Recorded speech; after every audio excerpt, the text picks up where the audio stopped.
Olá, pessoal, boa tarde, sejam todos muito bem-vindos e bem-vindas. Eu sou a Dani Diniz, sou diretora de conteúdo e relações institucionais do Great Place to Work e tenho hoje mais uma honra aqui de apresentar um webinar em nome da YouLeader, né, uma empresa do ecossistema Great Place to Work, para abrir uma série de encontros que a gente vai fazer em parceria com a ADP. E para isso a gente vai falar hoje sobre as lições aí da pandemia, né? O que a gente tem aprendido com isso e que futuro se desenha para a liderança, especialmente nesse futuro pós-pandêmico que a gente está vivendo. Para isso, eu tenho aqui dois convidados ilustres comigo, né? Primeiro, eu queria chamar o Cláudio Maggieri, ele é presidente da ADP. Cláudio, por favor, vamos aqui dividir o meu palco virtual.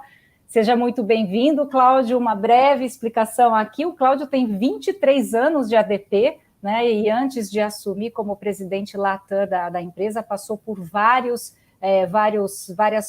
posições, como CFO, diretor de projetos a clientes, vice-presidente regional de serviços, é formado em ciências contábeis e tem MBA executivo internacional pela FGV Brasil e Ohio University. Cláudio, mais uma vez um prazer estar aqui com você para bater esse papo. Legal, Daniela, boa tarde, obrigado pelo convite. Uma vez mais, um prazer estar aqui com vocês, dividindo esse painel e comentando sobre sistemas absolutamente relevantes hoje para a nossa liderança. Obrigada, Cláudio. Nosso próximo convidado aqui para dividir a minha mesa virtual é o Marcelo Gonçalves. O Marcelo é presidente da Daiichi Sankyo e tem 28 anos aí na indústria farmacêutica. Na Daiichi Sankyo ele está há 10 anos e há 3 anos e meio como presidente. Marcelo, seja bem-vindo aqui no nosso palco virtual. Olá, Dani. Olá, Cláudio. Obrigado. Mais uma vez, essa é uma grande oportunidade, né, de aprendizado. Espero que essa troca de ideias seja produtiva para toda a nossa audiência também. Obrigado mais uma vez pelo convite, Dani. Eu que agradeço, duas empresas aí, né, que tem o nosso selo, duas empresas Great Place to Work, então parabéns de antemão pela liderança de vocês à frente dessas empresas.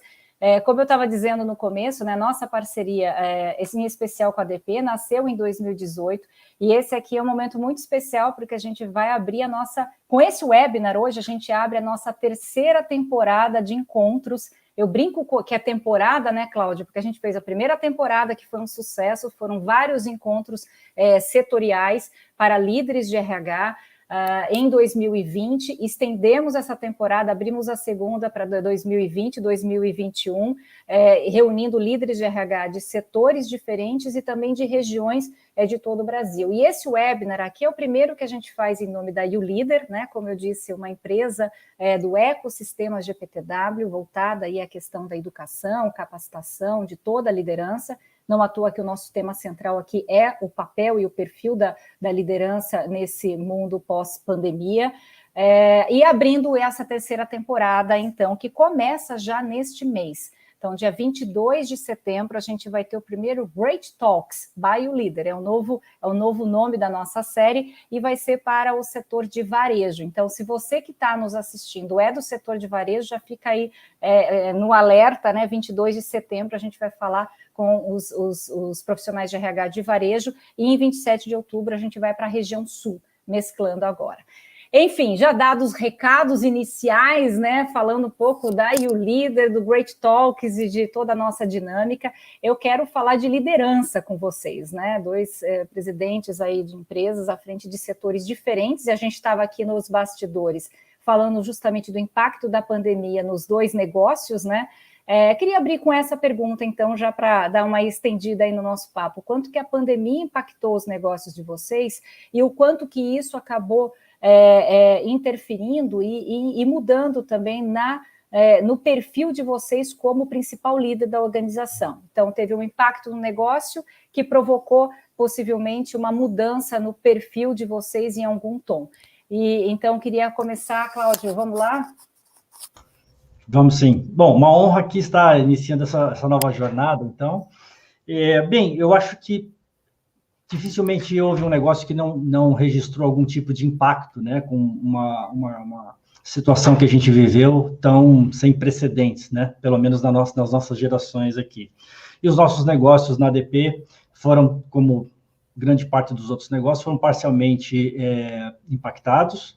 Nós processamos folha de pagamento, pagamos cerca de 1 milhão de pessoas aqui no Brasil, 1,5 milhão de pessoas recebem seus salários mensalmente, quinzenalmente, em toda a região, nos 4 países que a gente está presente aqui na América Latina. São mais de 45 milhões de pessoas que recebem através da ADP no mundo inteiro. Então, houve um impacto inicial por conta de volumes, porque o nosso negócio depende fundamentalmente do nível de atividade econômica, fazendo com que esta atividade econômica garanta empregos. Então, profissionais com carteira profissional assinada, com situação regular de emprego, é a moeda fundamental do nosso negócio. No primeiro momento, houve uma queda natural, por conta de que a maioria das empresas demitiram mais do que contrataram, e isso se deu num momento inicial da pandemia, diria os 3, 4 primeiros meses. Depois a gente observa uma recuperação e uma tendência positiva, e evidente que à medida que a economia vai reabrindo, a gente vai retomando essas atividades. Então, eu diria que foi um impacto do ponto de vista de negócio parcial, mas que felizmente a gente conseguiu, enfim, superar todos os desafios aí e entregar tudo aquilo que se esperava da gente.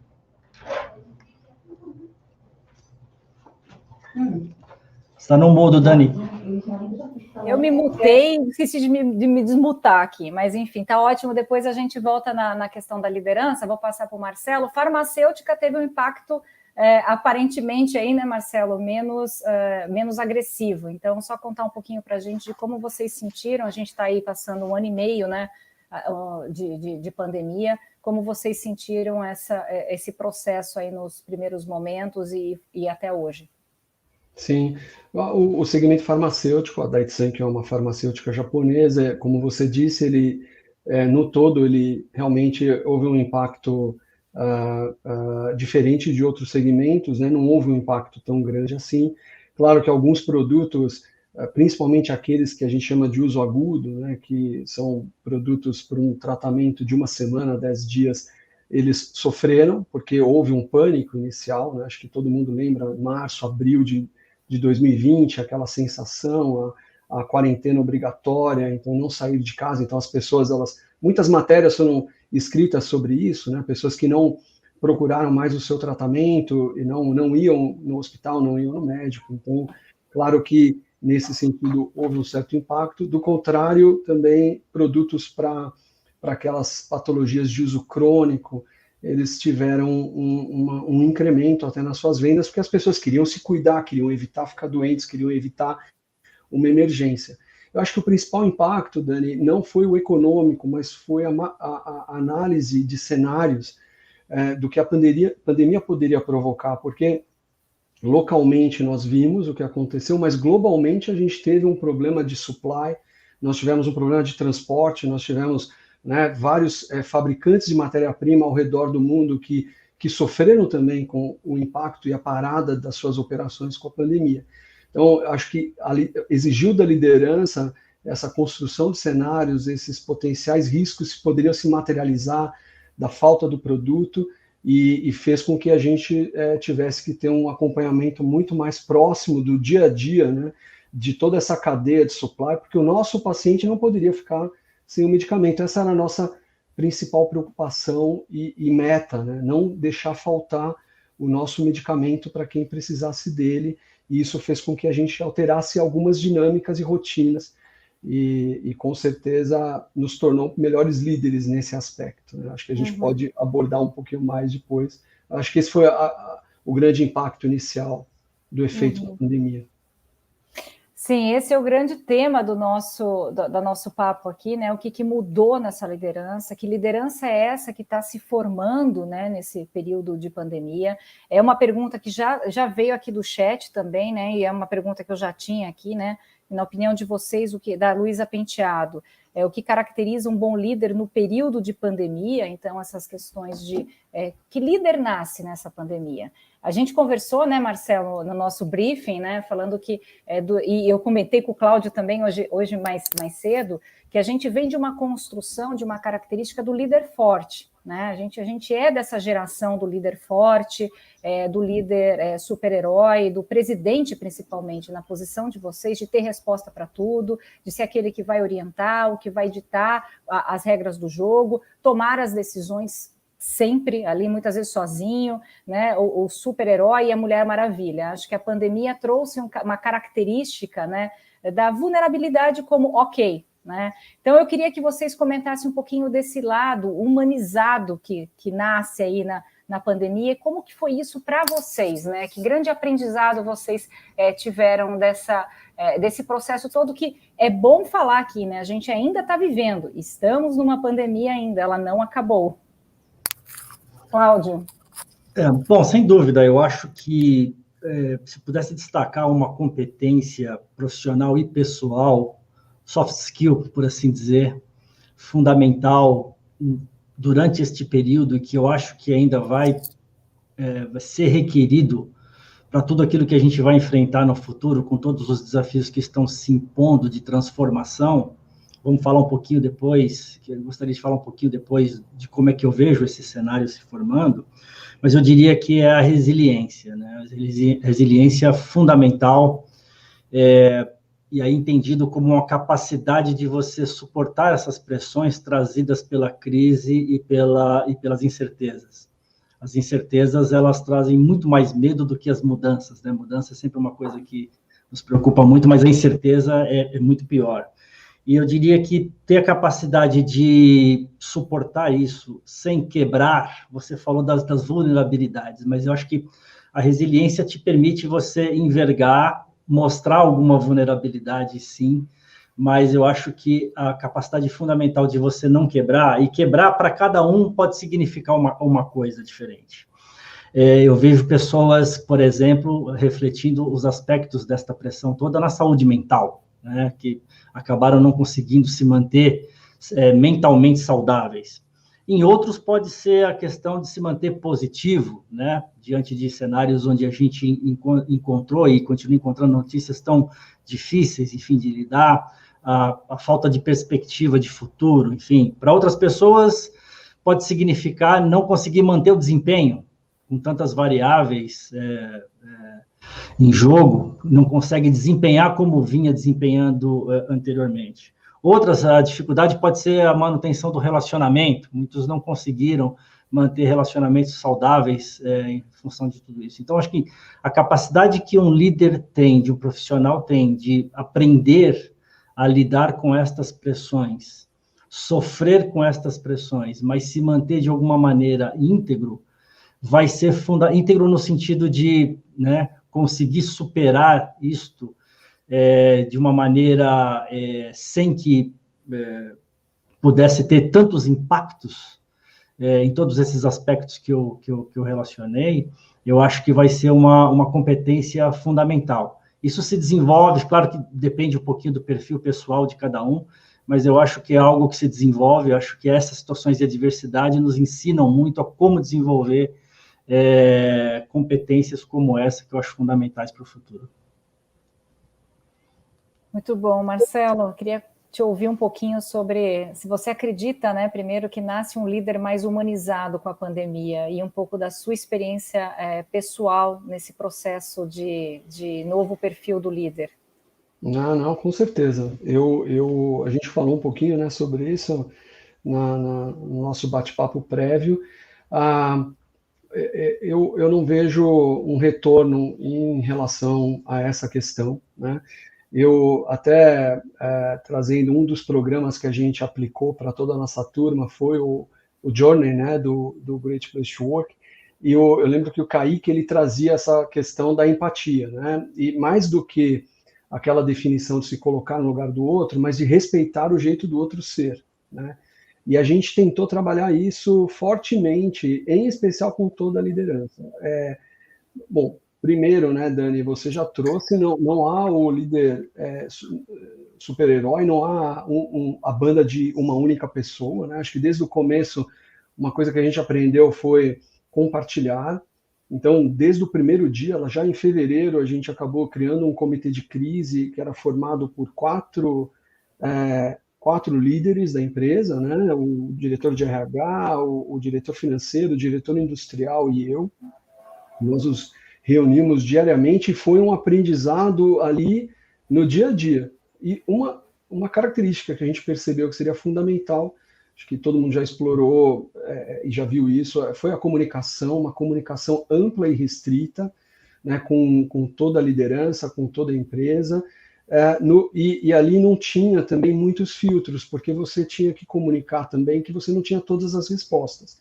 Então, quer fosse um item positivo que seria comunicado, ou um item duro, né, um item não tão bom, ele foi comunicado da mesma forma, com total transparência. Isso fortaleceu muito o nosso time de líderes, propiciou um protagonismo.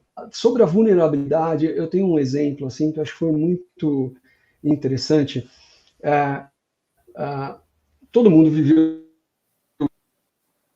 isso nas suas empresas. Né? Imagina que acho que a conexão do Marcelo deu eu uma te falhada. disse, a gente tem 3 públicos Voltou. distintos, né? Nós temos a fábrica que nunca parou e não podia parar, porque a gente tinha que manter o super. Você me ouve, Dani, porque eu tive aqui uma pequena queda da imagem. Não, agora acho que você voltou. Oi, Dani? Você travou um pouquinho, não sei se você está me ouve, ouvindo. Te ouço, agora sim. Você está me ouvindo? Olá. Ok, Marcelo? Eu não sei. Agora sim, eu estou te ouvindo, eu não sei aonde eu parei. Você estava falando dos perfis diferentes, né? Oi, Que você oi, tem, Dani. você tem a... Oi, você está me ouvindo? Sim. A fábrica, eu estou te ouvindo. A fábrica, Isso, você estava falando dos diferentes perfis. Do escritório. Isso. E a gente tomou a decisão de botar todo mundo do escritório em home office em poucos dias, né? Eu não sei se você ainda está oscilando ou se você já está me ouvindo. Estou te ouvindo. Oi? Você me ouve? Desculpa, gente. Sim. Olá. Oi, eu estou te ouvindo. Pessoal. Acho que ele não está nos ouvindo. Bom, obrigado, Dani. Eu não sei se está oscilando aqui, mas um exemplo que eu ia trazer é que desde... Oi. Tá bom. Um exemplo que eu ia trazer é que a gente viu realidades muito distintas da nossa equipe. Não, eu estou te ouvindo, Dani, agora. Acho que ele está com um bom delay. Ele está me ouvindo. Oi, você tá me depois ouvindo que agora? eu falo um tempo. Sim, sim. Marcelo, você está me ouvindo? Agora eu estou te ouvindo super claro. Agora. Eu estou te ouvindo desde o início, eu acho exatamente. Que você está com uma Puxa vida. instabilidade aí. Essa oscilação aqui. Não? Agora? Não, agora tá ok. Agora tá ok. É que a gente tá então brincando de gato e rato. Uma gentileza. Eu vou fechar minha câmera. Vê se melhora aqui meu som. Você consegue me ouvir? Sim, consigo. Okay. Tá bom. Então, agora você me ouve? Sim. Ok, você vai ficar sem a minha imagem, mas eu vou tentar trazer. O que eu estava querendo trazer sobre vulnerabilidade, quando a gente colocou a turma em home office, a gente viu realidades muito distintas. E você tinha ali desde pessoas que moravam sozinhas e que tinham que preparar toda a sua estrutura, até pessoas que tinham uma estrutura mais robusta, né, familiar, e puderam se preparar melhor. Então, de cara, um dos pontos que eu quis explorar com a minha turma foi solicitar para eles que seguissem, por exemplo, porque aqui em casa a gente dividiu todas as tarefas, e eu imaginei que com a turma não seria diferente. Marcelo, está bem ruim agora. Não sei se você me ouve. Eu vou fazer o seguinte: eu vou passar uma próxima pergunta aqui para o Cláudio, que eu já estou na manga com ela. Diferente daquilo que a gente estava acostumado. Eu não sei se... Não, Marcelo, tá ruim. Eu não sei, Edu, se você consegue falar com ele enquanto eu converso aqui com o Cláudio.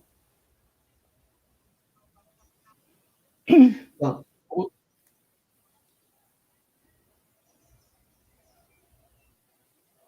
Acho que ele se mutou. Cláudio, vamos seguir aqui nosso papo enquanto ele consegue uma conexão melhor ali. Você falou um pouquinho de resiliência, né? E eu acho bem importante. A ADP fez um estudo aí, eu queria que você contasse um pouquinho para a gente dessa relação de resiliência e engajamento, né? Quanto maior o engajamento dos times, vocês detectaram ali nessa pesquisa, né? Que foi feita aí em profundidade, um alto grau de resiliência também, que nesses tempos acaba sendo crucial para o negócio. Queria que você contasse um pouquinho dessa pesquisa e do sentimento ali na ADP mesmo em relação a engajamento, uma empresa Great Place to Work, né? Então tem ali um índice de confiança alto versus a resiliência. Bem, isso foi um aprendizado para todo mundo. Nós começamos a identificar tudo aquilo que se passava no nosso ambiente, como é que estavam as relações entre as nossas pessoas, enfim, acho que foi basicamente a tônica do que fizeram todas as empresas.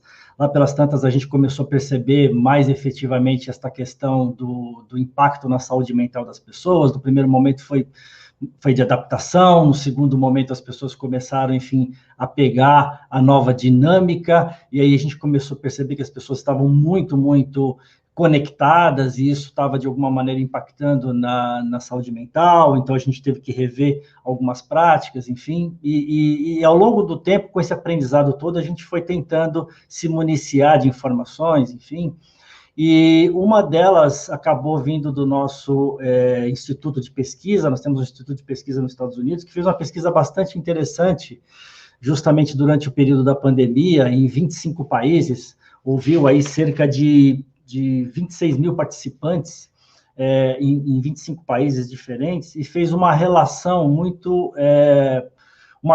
percebeu uma correlação muito importante entre a questão do engajamento e da resiliência, ou seja, quanto mais engajados são os colaboradores de uma empresa, com mais facilidade eles enfrentam esses desafios de incerteza, esses desafios que foram postos, né? Então, foi muito interessante. E um dos fatores fundamentais que a gente viu que toca a questão da liderança, foi a questão da confiança.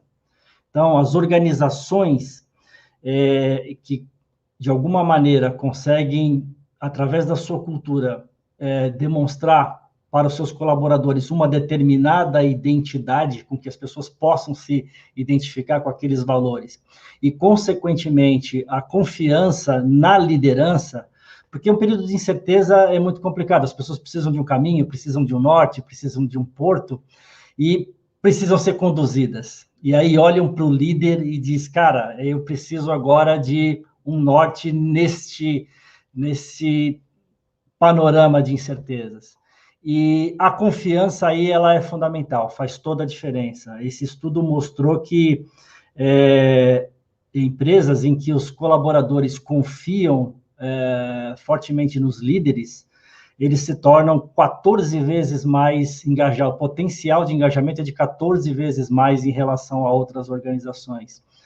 E as pessoas se tornam, em média, 40 vezes mais resilientes, ou seja, elas desenvolvem uma capacidade de olhar para tudo isso que está acontecendo e superar de maneira mais estruturada, digamos assim. Então, o papel da liderança nesse aspecto é fundamental, que será uma coisa também que a gente vai ter que trabalhar muito fortemente, que é a liderança mostrando e desenvolvendo relações de confiança, com mais transparência, como disse o Marcelo, nos exemplos que ele citou, muita assertividade, enfim. Então, confiança é um fator fundamental nesse aspecto para fazer com que o engajamento... E, para nós, fez toda a diferença, né? Uma coisa é você... Né, a hora que saímos todos, aquele desespero, acho que inicial, né, de todo mundo deixando os escritórios, indo para casa, pô, como é que vai ser agora? E contar com um time bastante engajado faz toda a diferença, porque eles realmente têm uma noção do compromisso com o cliente, do compromisso com a entrega, do compromisso com a organização e com os outros colegas. Então, fez uma diferença enorme e nos deixou muito orgulhoso de contar com a nossa gente muito, muito engajada.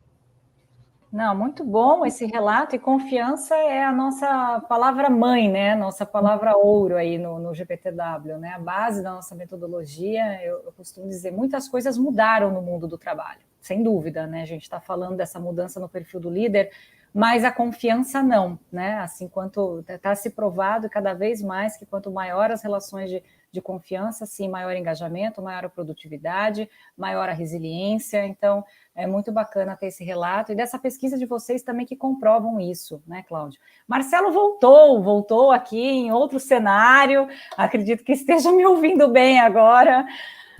Te ouço super bem. Eu acho que eu vivi na prática um dos exemplos que eu ia citar, né? Quando a gente falava de vulnerabilidade, né? Porque é isso, né? Quando a gente transfere todos os colaboradores para casa, da noite para o dia, praticamente, né? Uma vez eu estava num evento e a turma comentou, se fosse planejar isso, provavelmente ia levar 6 meses, né? E a gente fez em 2 dias.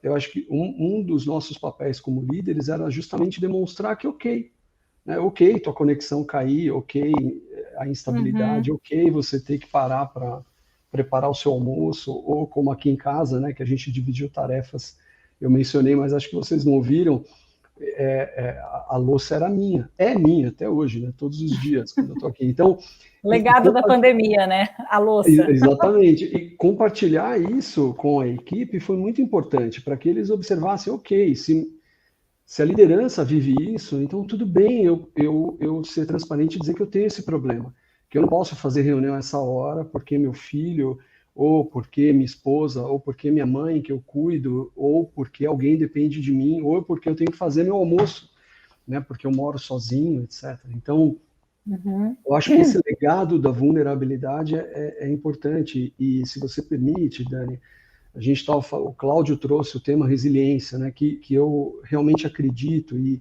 eu estava batendo um papo com o nosso diretor de RH, o Irineu, que deve estar nos ouvindo aqui, e a gente falava sobre uma teoria que está surgindo, que aliás ela não é atual, né, já de muitos anos atrás, de um autor, o nome dele é Taleb, Nassim Taleb, que escreveu O Cisne Negro, e ele escreveu também sobre o líder, sobre o antifrágil, né?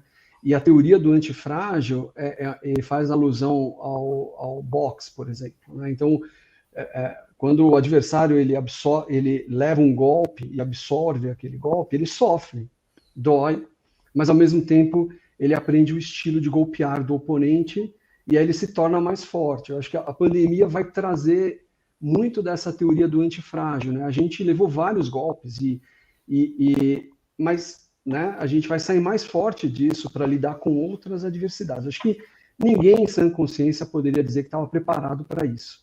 Como você disse, ainda estamos vivendo isso, mas sim, ainda eu acho que o aprendizado vai nos tornar melhores em vários aspectos. Legal, tem várias perguntas aqui no chat que eu estou sendo alimentada pela equipe aqui dos bastidores, né? A gente estava falando desse desafio do início, né? E acho que o Marcelo trouxe, né? Todo mundo lembra de março, né? O março virou o nosso equivalente ao 11 de setembro, né? Os mais jovens talvez não lembrem onde estavam no 11 de setembro, mas certamente a gente lembra o que aconteceu. E acho que com a pandemia é isso, né? Aquele 13, para alguns 13, para outros 16 de março, que foi aquele período, e aí 1 ano e meio depois, toda essa transformação, isso que a gente vem falando de mudança e adaptação. A gente está indo para um novo patamar, talvez, de mudança, e eu queria que vocês compartilhassem isso, porque uma das perguntas aqui do Rodrigo, né, como lideraram times de campo online e garantiram resultados nesse cenário de home office? Né? E essa é uma pergunta de, levou todo mundo para casa, como é que vocês garantiram os resultados com todo mundo fazendo do seu jeito ali a sua moda. E agora a gente está vivendo um outro momento, né, que é do retorno, né? E aí eu queria que vocês também compartilhassem a experiência de vocês. Eu sei que a ADP tem um critério global muito definido desse retorno, né, e a decisão ali tem que ser tomada, né, para o bem ou para o mal, não sei dizer, mas assim, algumas pessoas vão aceitar mais facilmente essa decisão, outras não. E a Daiichi Sankyo já está num retorno, né, Marcelo? Você falou, essa semana a gente começou já de uma forma ainda híbrida, então quero aqui, pegando carona na pergunta do Rodrigo, né? Como vocês garantiram essa produtividade, né, no modelo de home office e agora nessa nova fase que está por vir? Cláudio, se quiser começar. Sem dúvida. Bem, acho que no primeiro momento a gente teve que apostar muito em tecnologia, então garantir a conectividade das pessoas. Como o Marcelo mesmo mencionou, acho que a comunicação foi fundamental, o tempo todo está conectado com os times, o tempo todo está tentando entender o que se passava com cada um individualmente, então o papel da liderança foi fundamental nesse sentido, para estar muito próximo, estar muito conectado com os seus times, para garantir aquela unidade de uma determinada maneira. As pessoas acabaram se adaptando de alguma forma, acho que o início foi um pouco mais sofrido para todo mundo, tem pessoas que sequer contavam com espaço físico adequado para poder trabalhar, enfim, acho que foi uma coisa natural para todos, e as coisas foram se encaixando a ponto de hoje eu perceber que, por exemplo, no meu caso, grande parte da população prefere, sem dúvida nenhuma, continuar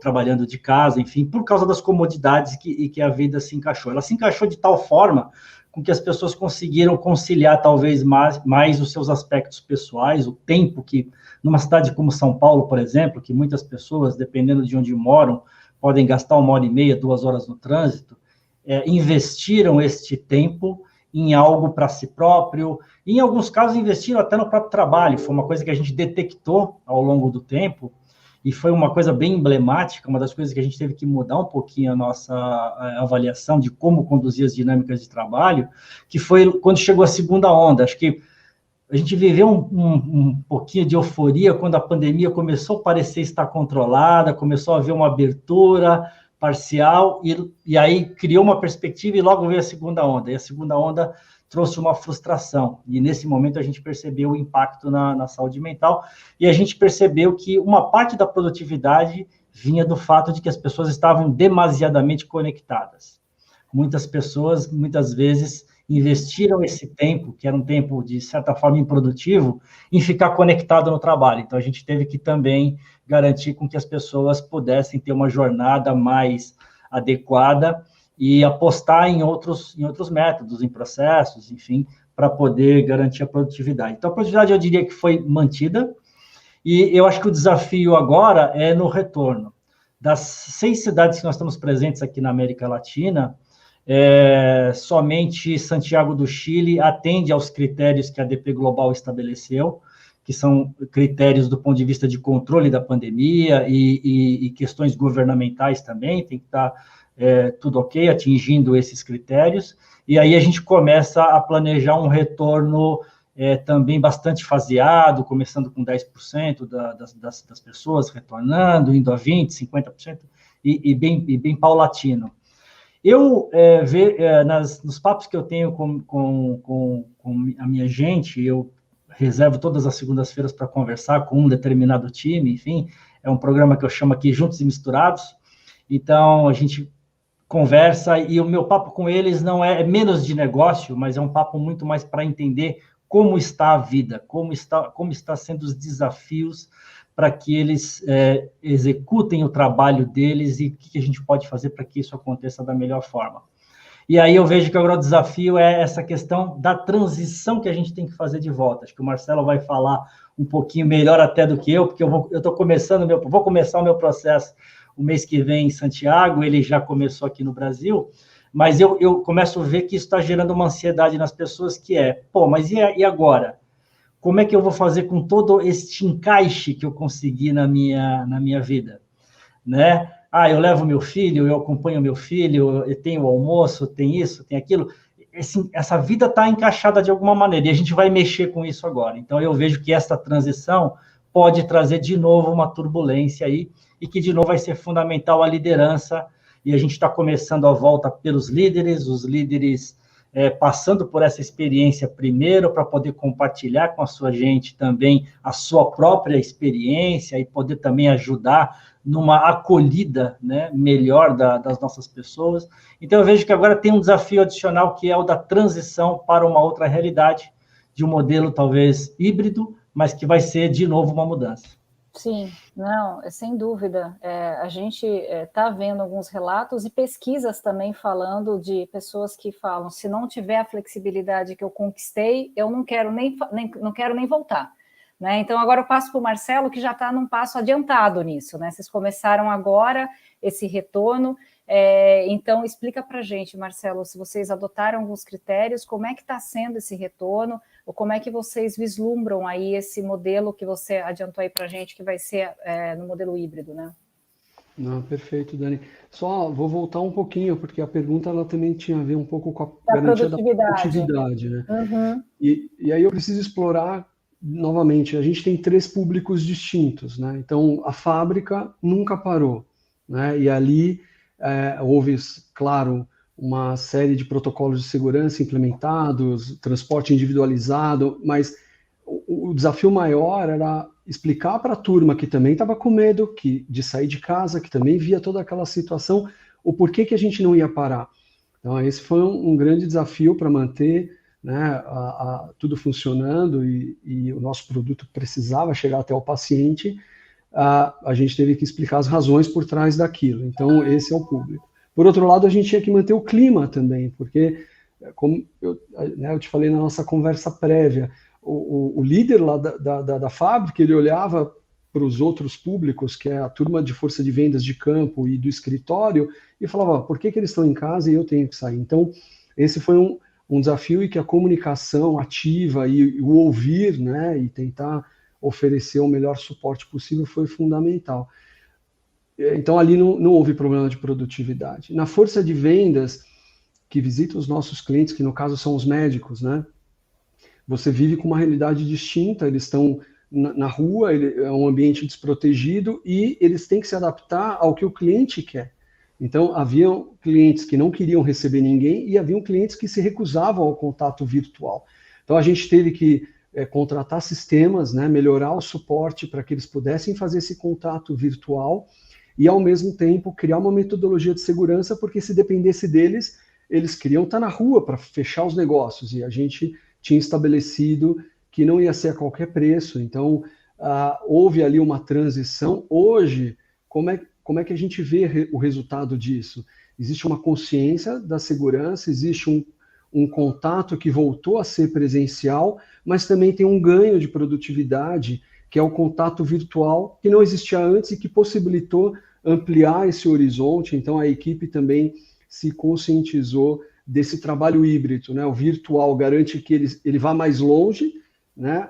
Em outras cidades, outros estados que ele não podia ir fisicamente. Então, isso acho que foi um ganho que a pandemia nos possibilitou, esse ganho estratégico e de tecnologia que possibilitou o avanço das áreas de atuação da equipe de vendas. No escritório, a produtividade, como o Cláudio já disse, ela foi garantida por sistemas, né, que possibilitaram o trabalho à distância, por fornecer também suporte para quem não tinha essa estrutura, e aí teve um olhar de RH e de TI muito amplo nesse sentido, para cada colaborador, mas a gente também mostrou para eles que a convivência era importante. A gente pôde observar que a perda do vínculo, principalmente para as pessoas mais novas, né, para os jovens, né, que são motivados por desafio, para as áreas onde a inventividade e a criatividade é importante, área de marketing, área comercial. Então, a gente esperou esse momento onde tudo se estabilizou, a vacinação tem muito a ver com isso também, e estabelecemos um critério de retorno, fizemos um ensaio e preparamos o escritório, né? Eu vi uma matéria hoje sobre isso, o retrofit dos escritórios para receber a turma, então vários preparativos para a segurança e a conscientização. Então a comunicação ela teve presente em todos esses 3 grupos, e hoje o que a gente observa, depois do ensaio e no retorno, a gente está retornando uma vez por semana cada colaborador, dividimos em grupos, provavelmente com o avançar disso, a gente vai retornar 2 vezes por semana, e a gente caminha para um modelo híbrido onde a maioria das funções no escritório vão ser 50% home office, 50% escritório. A gente entende que a gente garante a produtividade, mas garante o vínculo também com a cultura, com a empresa, que é tão importante quanto, né, para garantir essa entrega no final. Vamos ver, né? Ainda tudo é um teste, né? Se a gente falar que é definitivo, a gente vai estar mentindo, né, Marcelo? Vocês fizeram já um teste, mas tem o teste da vida real também. Daqui a alguns meses a gente volta a falar para ver se está funcionando bem. Eu acho que a gente está nesse movimento. A gente tem... Nossa, está voando nossa conversa aqui. Eu tenho um monte de pergunta para fazer, mas eu queria fazer uma aqui nos nossos minutinhos finais, pensando em sucessão, né? Vocês são executivos aí de carreiras de sucesso, né? Com anos de estrada à frente de grandes negócios, e tiveram ali as inspirações de liderança em vários momentos da carreira. Se fosse pensar para os sucessores, assim, né? Para o futuro, que futura liderança é essa que vai ocupar o lugar, né, de vocês, e pensando aí nos futuros jovens que buscam, né, uma cadeira de CEO, de presidente. A gente já falou um pouco de competências, mas assim, o que muda, né, nesse futuro líder que vai comandar negócios cada vez mais complexos em um mundo cada vez mais complexo? Marcelo falou, então continuo com o Cláudio aqui. Eu acho que essa é a grande diferença. Por exemplo, da minha trajetória como profissional, como você mencionou, 24 anos na ADP, eu estou no 5º passo da minha carreira aqui, e cheguei à presidência da ADP através de promoções de desenvolvimento de carreira, mas eu vejo que hoje, para o futuro, as competências profissionais e os desafios serão distintos por conta de tudo isso que esse grande acontecimento nos trouxe. Então, eu diria, e o Marcelo citou um pouco isso no início, a capacidade de desenvolver cenários. A gente vai ter que trabalhar com isso muito, muito forte o tempo todo, aumentar nossa agilidade no aprendizado, começar a mapear muito mais rapidamente a relação de causa e efeito para cada um dos cenários, ou seja, e se determinada situação acontecer, quais são as causas, quais são os efeitos, a capacidade que o líder vai ter que ter de poder simular essa relação causa e efeito vai ser fundamental. A capacidade de separar muito claramente os aspectos controláveis dos não controláveis.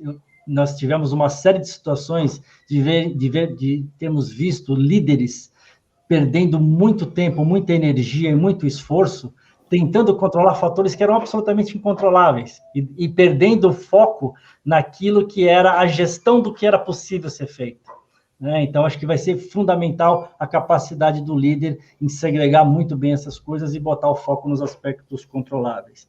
Em relação às pessoas, foi como eu mencionei, né? Eu acho que manter uma organização em que a confiança seja muito alta é fundamental. Então, uma postura de transparência, de assertividade o tempo todo para manter um ambiente de altíssima confiança, isso vai ser fundamental para que a gente consiga. E as relações de trabalho mudaram, os negócios mudaram. A gente vai entrar agora num ciclo do que a gente chama de low touch economy, economia de baixo contato. Os negócios todos vão ter que se preparar para esta realidade de definir os seus modelos de negócio com a premissa de que, muito provavelmente, não será possível, em determinados momentos ou situações, aquela situação que nós tínhamos anteriormente, de uma economia de contato pessoal, enfim. Então, isso a gente vai ter que pensar em modelos de negócio, porque há mudanças substanciais aí na lógica de consumo, enfim, então isso acho que vai ser um aprendizado muito grande. Então, estar preparado para isso, para reduzir o esforço do cliente, sempre, né, considerando esses desafios que possivelmente a gente possa voltar a viver de alguma maneira, talvez não com a mesma dimensão, mas de alguma maneira vai ser fundamental. Muito bom, Marcelo. Olha, Dani, eu vou trazer alguns pontos aqui teóricos, né? Eu gosto muito da matéria que fala do líder autodisruptivo, né? Que é aquele que usa aquele termo adapt, né? Que é o que acelera, que antecipa, né? Que cria confiança, que faz parcerias. eu acho que esse vai ser, sem dúvida nenhuma, o perfil do líder do futuro. Eu vou citar de novo o Irineu, o nosso diretor de RH, que virou meu grande companheiro, né, a gente andava de mão dada o tempo todo nessa pandemia, porque pessoas, né, era o cerne de toda a questão. E outro dia a gente falava sobre isso, ele citava Fernando Pessoa, né? Fernando Pessoa diz, né, navegar é preciso, viver não é preciso, no sentido de precisão, né? De acuracidade. E a gente brincou um pouco falando que liderar também não é preciso. E a gente aprendeu isso na pandemia, ninguém estava preparado para isso, né, de agir com precisão, porque e entender o problema. Eu acho que essa capacidade de se antecipar e de reagir vai exigir muito dessa liderança do futuro, nesse mundo cada vez mais integrado. Então, a capacidade de compartilhar seus pensamentos e de alguma forma, receber também inputs, né? Acho que, para mim, são as grandes competências do líder do futuro e que está exigindo da gente também esse aprendizado, essa adaptação ao que a gente aprendeu. Pensa que eu e o Cláudio, sem entregar a nossa idade, a gente é de um tempo sem internet, né? Então, a nossa geração foi a última que viveu essa transição, né? E agora a gente está, né, no 4.0, no totalmente digital, vivendo essa globalização de problemas, de fenômenos, né, que a nossa sociedade toda é impactada. Então, eu diria que esse líder disruptivo é quem vai se dar melhor no futuro. Muito bom. Bom, eu até ia fazer mais uma aqui, acho que eu tenho um tempinho ainda, talvez, se vocês me permitirem, que é a questão, vocês estão trazendo essa questão do compartilhar, da agilidade, o Cláudio falou do juntos e misturados, né? E a gente fala muito disso, da capacidade do líder de envolver mais o seu time. Então, a gente está falando dessa linha histórica da liderança, né, que deixa de ser tão hierárquica e passa a envolver mais, que passa a ser mais humanizada também. E isso passa por você dar mais ouvido a todos os seus times, né, para você obter mais inovação. Na nossa metodologia GPTW, a gente fala do Innovation by All, né, o quanto que você não constrói barreiras da inovação, mas sim coloca todo mundo para inovar. E como fazer isso, né? Só queria aqui para a gente fechar essa questão da inovação, pensando na gestão compartilhada, na liderança compartilhada. Cláudio se citou juntos e misturados, esse é um caminho, é onde você consegue captar as ideias do pessoal, e aí o Marcelo conclui aqui para a gente fechar. Eu acho que, e até citando aquela pesquisa que eu comentei um pouco, outro aspecto que aparece muito fortemente como fundamental para o engajamento e para o aumento da resiliência é a questão dos relacionamentos. É interessante mostrar que a pesquisa mostrou que os colaboradores que eram, por exemplo, casados ou que tinham algum tipo de engajamento afetivo nas suas vidas, superaram melhor do que aqueles que estavam sozinhos. Aqueles que tiveram a possibilidade de compartilhar mais com os seus times, ou seja, que os times conseguiram manter mais a chama acesa do relacionamento, ainda que virtual, conseguiram superar melhor, conseguiram se engajar melhor. Então, o relacionamento, ele é fundamental nas nossas vidas, somos seres sociais, e então eu acho que esta proximidade, e eu acho que a pandemia, o grande ganho, talvez, que nós tivemos nesse cenário muito, muito difícil e terrível que a gente enfrentou, mas o grande ganho para a humanidade foi perceber a humanidade, a humanização dos relacionamentos. Então, eu vejo que as nossas relações, por exemplo, com os nossos clientes mudaram por conta de que as pessoas se reconheceram, antes de mais nada, antes de profissionais, seres humanos. Os relacionamentos melhoraram. Então, a gente tem procurado se manter muito próximo, investir na questão dos relacionamentos. Uma outra coisa que a gente faz, o Juntos e Misturados é uma iniciativa minha para que eu possa ouvir diretamente de todas as pessoas, como é que elas estão se sentindo, enfim, para que a gente possa conduzir melhor tudo que a gente possa fazer para mantê-los engajados. Mas, por exemplo, a gente fez um dos eventos que a gente fez aqui, que a gente chama de My Tribe, reunir as pessoas por grupos de afinidade. Então, tem o grupo do tricô, tem o grupo da academia, tem o grupo da música, tem o grupo do rock, tem o grupo do vinho, fazendo com que as pessoas podendo separar um pouquinho do seu tempo, ainda que seja durante o expediente, para se reunir com seus colegas de trabalho, para poder discutir algumas coisas que não têm a ver com o seu trabalho, mas sim com aquilo que as une, uma afinidade que elas têm. Então, isso reforça muito a questão do relacionamento. Foi uma alternativa, uma iniciativa que a gente encontrou, que também a gente percebeu que trouxe aí frutos interessantes para a manutenção no fundo, foi a cola, né? Para poder manter aí o time unido. No seu caso, Marcelo, como engajar mais nesse sentido de busca de inovação por diferentes times aqui para a gente fechar nosso papo? Ô Dani, você sabe que no último evento que eu participei com o Rui, o CEO do GPTW, a gente trazia o tema inovação, aí eu fiz uma pergunta, né? Eu falei, olha, no meu segmento é muito comum a gente observar hoje uma diminuição da autonomia. Os pacotinhos, eles vêm cada vez mais fechados, as decisões, elas são globais, né? Isso em vários sentidos, né? Então, como você fala em inovação, onde você vê a tua autonomia mais limitada? E eu chego à conclusão que a gente vai conseguir esse caminho e ter sucesso nisso, mesmo com essa autonomia. E ela passa por esse aspecto da hierarquia que você trouxe, né? Cada vez menos importante.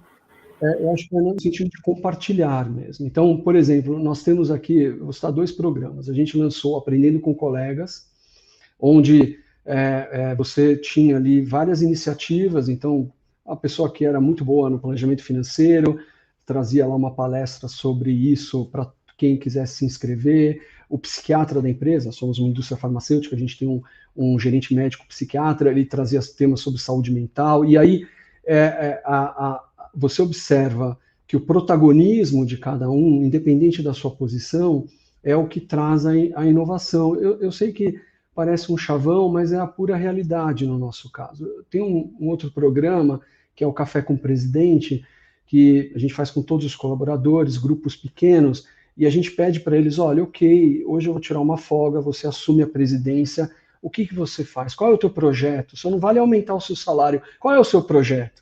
E a gente observa que estimular esse protagonismo, independente da função da pessoa, se ela é líder, se é um operador de máquina, se é um analista, um assistente, você provoca o engajamento e você traz inovação, porque a fonte das ideias borbulham, né? Então, eu acredito que esse, hoje em dia, é um grande caminho, né? E já que a gente falou que a comunicação foi o ponto alto para se manter vivo nessa pandemia, o compartilhar, a escuta ativa, o ouvir é papel fundamental da liderança para tirar aí fontes de ideias e inovações. Eu caminharia nessa direção e sugeriria algo assim para o nosso público aqui. Muito bom, estendemos um pouquinho aqui porque o papo estava rendendo, tem várias perguntas na manga, rende um outro webinar. Eu agradeço muito a participação, a presença de vocês aqui, Cláudio, Marcelo, adorei, como eu disse, passou muito rápido porque o papo estava muito bom. Tivemos alguns probleminhas de conexão, mas como o Marcelo falou, faz parte da vulnerabilidade dos tempos atuais. Agradeço também a presença de quem participou aqui com a gente, mandando as perguntas. Esse webinar fica gravado no nosso canal, então, para quem quiser assistir mais tarde. Super obrigada pela audiência e, de novo, pela presença de vocês, Cláudio e Marcelo. Um bom final de semana, né? Amanhã já é sexta-feira, então fiquem bem aí. Cuidem-se. Legal. Uma vez mais, muito obrigado pelo convite. Um prazer aqui compartilhar com vocês esse painel. Obrigado. Um abraço, Marcelo. Um abraço, Dani. Obrigado, Cláudio. Obrigado, Dani. Muito obrigado. Tchau, pessoal. Até a próxima. Tchau, tchau.